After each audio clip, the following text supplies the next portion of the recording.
Hey guys, welcome back to Gyno Gurus. Today we're going to be wrapping up this conversation with talking about supplements. So let's jump right in. Enjoy the show.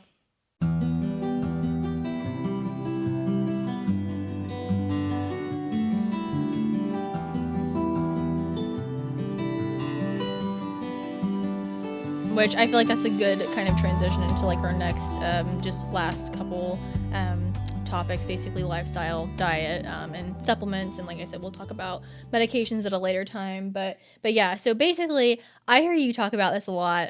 Basically, muscle mass and how that relates to improved insulin sensitivity and glucose metabolism. I've heard you talk about it a million times, but I'm still not well versed enough to speak on it myself. So I'd rather have you kind of tell me about it. So let's talk about muscle mass a little bit. So muscle is a organ that, if you think about it, is a big glucose disposal organ. Mm-hmm. So when you're using your muscles, you dispose of energy, and that will keep your glucose level down and your insulin level down, and actually improves insulin sensitivity. Right. In your muscle, there are certain transporters for glucose that are not insulin dependent. In almost all tissue besides muscle, there's the GLUT4 transporter, which is really the one that insulin causes to your body to take the glucose that's in your blood and put it into whatever cell that has that receptor, if there's insulin there. Muscle has glucose transporters that are not insulin dependent, in addition to the insulin dependent ones. Mm-hmm. But the more muscle you have, the more of your ability to dispose of glucose, if you would, without relying on insulin. Mm-hmm. So it actually makes you more insulin sensitive in that respect. Exactly. Because you need less insulin to control your sugar. To control your sugar, right. Yeah. So, and then, with the muscle mass, of course, that kind of gets into like the protein and all that stuff that we preach daily. Making sure adequate protein intake, all of that stuff. So then I also hear you talk about like how intermittent fasting and like not eating after dinner, all of those things are helpful for like sensitizing insulin. Can you just re-enlighten me? Even though I've heard it a million times before, like why does intermittent fasting, not eating after dinner, like how does that help basically sensitize insulin, if you were to say? Yeah. So technically it's not intermittent fasting, it's time restricted feeding. Okay, yeah. So intermittent fasting is like when you go really beyond 24 hours of not eating. Mm-hmm. And when you get to a fasted state, and so time restricted feeding, most people deplete their glycogen stores, in that 12 to 14 hour window. So they're starting to be able to really utilize their fat for energy. Which makes sense. Yeah. And that's why, like, if you check somebody who hasn't eaten for, say, 14 hours, they probably have some ketones in their urine because they're now in a ketogenic state, which is reflecting the breakdown of fat. Mm-hmm. And so if what I always say to patients is, and this is a simplification, in somebody who's not in a ketogenic state, this is not simplified. This is basically what it is. If you're not in ketogenesis, you can only do two things with calories: burn them or store them. Yeah. If you get to ketosis, you can burn them, store them, or secrete them. In ketosis, you're not going to be storing a lot of calories because your body, that's just physiologically wrong. Your body needs energy, so it's not going to be storing them. So when you're in ketotic state, you're basically burning the calories that you're generating from your fat tissue, and you're going to excrete some too. Mm-hmm. So if you want to lose weight, basically, when I say weight, I really mean fat. Yeah.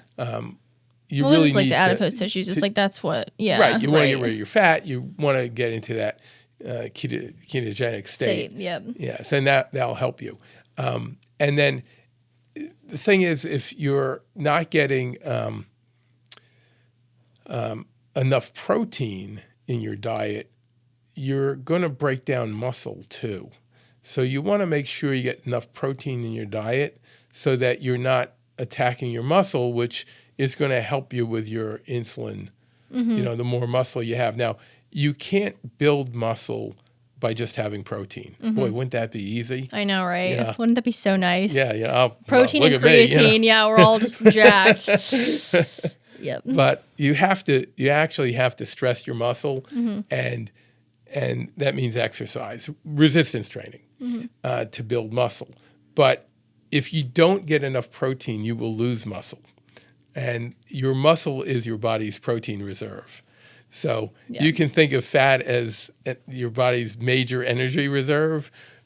Muscle is your body's major protein reserve, because we all need protein for metabolic function, immune function.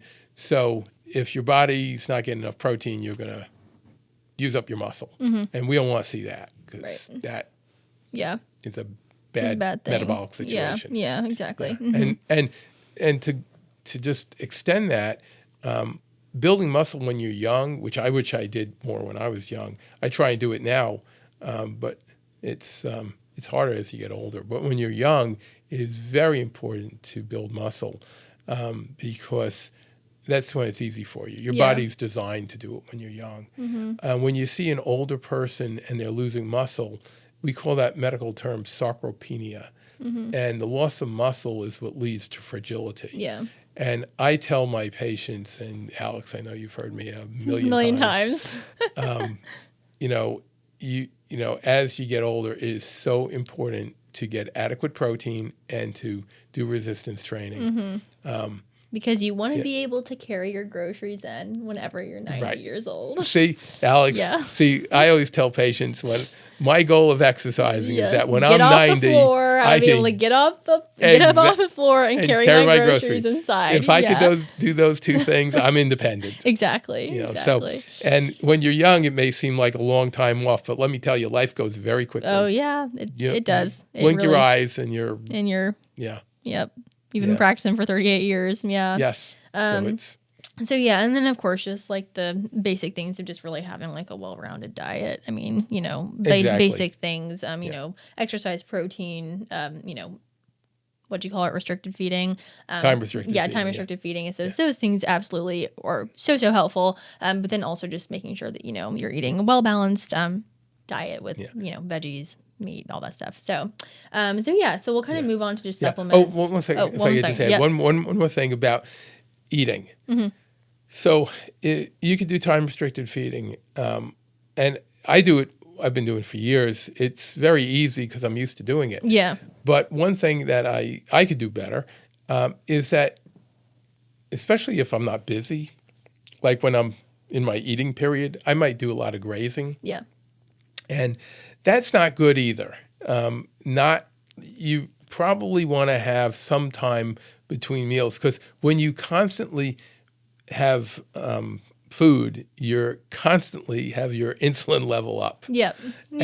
And that I've gotten that lecture from Dr. Mandel before. So even during that other time period when you're able to eat, you probably shouldn't be grazing. Yeah. But anyway. It's hard. It's hard to stop. It is. It's very hard to stop. Well, when you haven't eaten for 14 to 16 hours, then the tendency is you just say, "Oh, I want to eat." I can make up for the lost time with the calories, but the dopamine receptors of the feeding reward. Anyway, so kind of moving on to just like supplements, and we can briefly talk. Well, honestly, let's just keep medications to let's. So basically, supplementation. A lot of things out there actually for insulin resistance, and it's great. It's great stuff, and it works. There's data backing it up.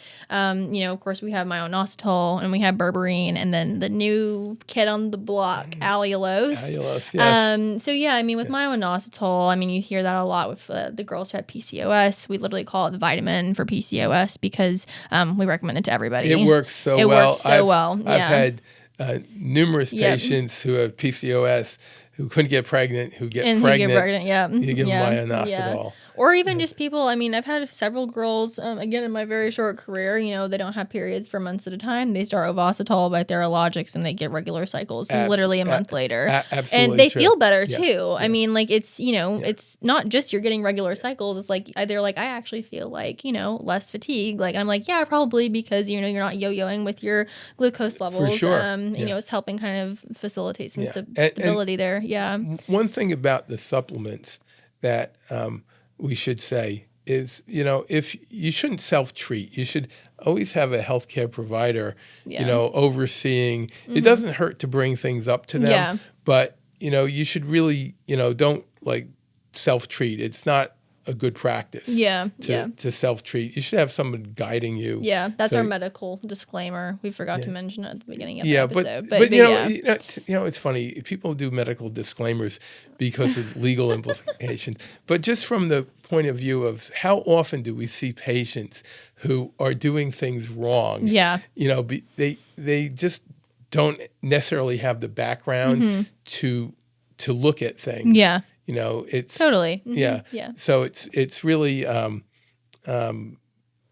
important to have somebody to give you some guidance. Sure. With that. Yeah, and I feel like what's great about these things too is I do feel like they're becoming more like even I would say like people who aren't dabbling in necessarily the functional medicine world are becoming more aware of these treatments. There are a lot of providers who are becoming more open-minded. Exactly, and it's being recognized as a treatment. And I think that that's important. So yeah, like you said, it's like, of course, don't self-treat. Yeah. I mean, these are all things that we're just giving you the information to basically, write notes down and then take it to your healthcare provider. But all that to say, these are good things that are, showing promising data, and we use it all the time and we love it. So yeah, the Myo-inositol, the Berberine. Yeah. Oh, well, I'm going to say one other thing about Myo-inositol. Myo-inositol is a fairly, it's not like off the wall expensive, but it is a pricey kind of supplement. Be very careful where you get it from. Yeah. Because especially with things that are, I'll say, where the wholesale costs of it is higher, don't buy from just any place. Get a reliable place where you get it from. Sure. So you make sure you get a good quality, and you're really getting what they say. Yeah. Like you mentioned, the Theralogics. That's the product we recommend because we know it's third-party tested by NSF to have exactly what it says it does. Yeah. And also, just a little aside about vitamins. A lot of times they'll say third-party tested, but third-party tested for what? Yeah. I mean, they could test and just say it doesn't have heavy metals. Yeah. And that doesn't mean that it has what it says it has in it. So I would just caution people with that, and to make sure you get your supplements from a reliable source. And the only way you know if something is reliable is really if you get some real third-party testing, because nobody really knows. Yeah. So what would you recommend? I'm actually curious, like for myself, because that is something I always look for is like third-party testing. So like what other things are you looking for the third-party testing, like besides heavy metals and stuff like that, of course? Well, heavy metals, you want to make sure. You want to make sure there's no metformin in the Myo-inositol. Yeah. It has the ingredients or the right potency and stuff. I was looking at an article. No, it was it was on YouTube about berberine testing. Yeah. And they tested different brands of berberine, and and again, I don't know if the person who was doing this testing, if they're telling you the truth, but it's at least it's better than not having somebody do it. Presumably, he's not being dishonest, but he tested a whole bunch of berberines, and a lot of them really didn't have that much berberine in them. That's so interesting. And it's interesting that he said, I believe he said Swanson's berberine, which Swanson is I buy vitamins from Swanson. He said Swanson's berberine was actually the best. It was between the price and the purity and all that having stuff. So you do have to be careful, and like companies that I like that I use, and it doesn't mean every product that they have is perfect, but Theralogics is good. That's probably my go-to Myo-inositol. Berberine, I generally will recommend Swanson. I like a lot of life extension products. Yeah, Pure Encapsulation is good too. Yeah, Pure Encapsulations is also a brand that consistently tests well. Yep. Thorne, although Thorne is very good, but I think they're a bit overpriced to be. So all that to say, there's good stuff out there. Yeah, but like if you go on Amazon and don't just pick the first one that you see. Pick, do your fly by night vitamins. Yeah, so just because they're the cheapest vitamin around, right. You may not be. And fish oil is a very good example. Like if you buy discount fish oil, for example. First of all, you don't know if it has contaminants with mercury and PCBs. And a while ago, Consumer Reports did a article on this, and they found that a lot of common brands of fish oil were contaminated with mercury, PCBs. They didn't give you what they said they gave you, and even some name brand fish oils, which were thought to be, which I always thought would be a good brand. One of them had contamination with, I think it was PCB, but I'm not sure because it's been a long time. But I was actually very surprised. But I take the Theralogix fish oil because they are tested by NSF, National Scientific Foundation, and you can go to nsf.org and look up the testing. So and they test every 6 months. So I would. So all that it's to a brand say, I trust. make sure that you do your research. Don't just exactly pick the right. first one that you find on Amazon. But just kind of like a high level overview. It's like, how does myo-inositol and berberine work? So basically those receptors that we were kind of talking about earlier, it helps kind of promote some translocation, which is just like getting it closer to the cell so it can actually metabolize the glucose. I think berberine. They both do. Yeah. I think. Well, berberine, I think, also is an AMPK activator. It is. And so AMPK is talked about as an anti-aging kind of thing, and what it stands for is AMP. So if you have ATP, it gets broken down to ADP and then ADP to AMP. So, and the P's on this are phosphate moieties, and so the more phosphate you take off the molecule, the more energy it releases for cellular function. And then, so if you have something that takes that AMP and then sort of turns it back into ATP, that's really what we're looking at.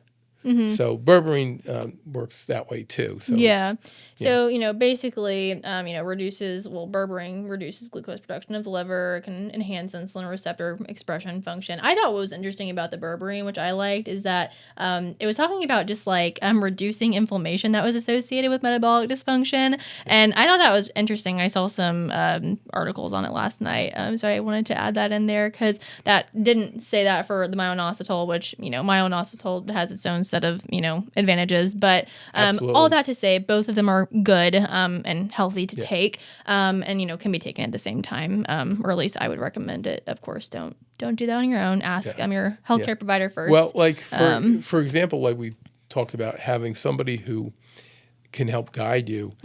For example, myo-inositol and selenium will help thyroid function for people, especially who have autoimmune hypothyroidism, which is the majority of people with hypothyroidism, and women in particular. So if I was looking, like, what supplement would I recommend for somebody who was a little hypothyroid, I'd probably choose myo-inositol over berberine, if I was looking at the two of them for that particular patient. Because it would probably help the thyroid a little bit too. But don't you think it would be worth it though? Because like my thing is like they do act differently. So do you? Because I think that there is some synergy. I agree with that. I totally agree. So I think you could do. I mean, now of course we have to think of like GI upset and like how much do you want to spend on these supplements. So like you're right. I mean, I think like for PCOS women, I mean, you're gonna pick probably myo-inositol over berberine if you want less pills. But so all that to say, they both have good things. You can take them together, and I think they do work synergistically. So I think that's kind of a good overview of the two biggest supplements that we use. And then the last thing was the allulose. The miracle sugar. I'm like, I don't know if we should talk about that next week because there's so much there. And it's so fascinating. I think we should stop here, and I think we should start with allulose next week because it's so fascinating, and I just love the biochemistry behind it and how it works with its pathway, it's just amazing to me. And I would like to spend more time on it. Like, I think that would and be not very just, good. yeah. So, and yeah. So I think that's a good idea. I think we should do that and kind of stop there. Yeah. But yeah, do you have anything else to add or kind of to like how we should wrap it up? Yeah. So What can we I think this leave was it with? a good discussion. When we do our discussions, we have sort of a kind of a rough overview, and we sort of let nature take its course as it was speaking. So, so to try and put things together, basically, insulin resistance is a disease of modern life, and so the treatment of it is ideally you need to modify your lifestyle. That is to try and cover it up with, metabolic Band-Aids, if you would. Yeah. It's really not a good approach. Right. You really have to look at your life and say, not only where am I now in my life, but where do I want to be in the future? Yeah, for sure. And life is a journey, and you want to try to minimize the number of wrong turns you take. It's true though, Yeah. So, well, because that's what we even tell our patients now, especially like the younger girls. And like, I see you now at 17, but it's like, I'm thinking about where you're going to be at 27, 37. And it's like, you have, this untreated PCOS now. It's like, I don't want you to walk down the road of, metabolic dysfunction and infertility. It's like, let's, treat it now and like, get back on the right track. And so exactly. And you see that at a different phase of life. Of course, well, it's interesting. Yeah. Now I'm not summing it up, but I had a patient who was about 15 when she started seeing me because she wasn't getting her period. Her mother brought her in. Very overweight young woman. And I always, when I look at somebody like that, what I'm thinking about is,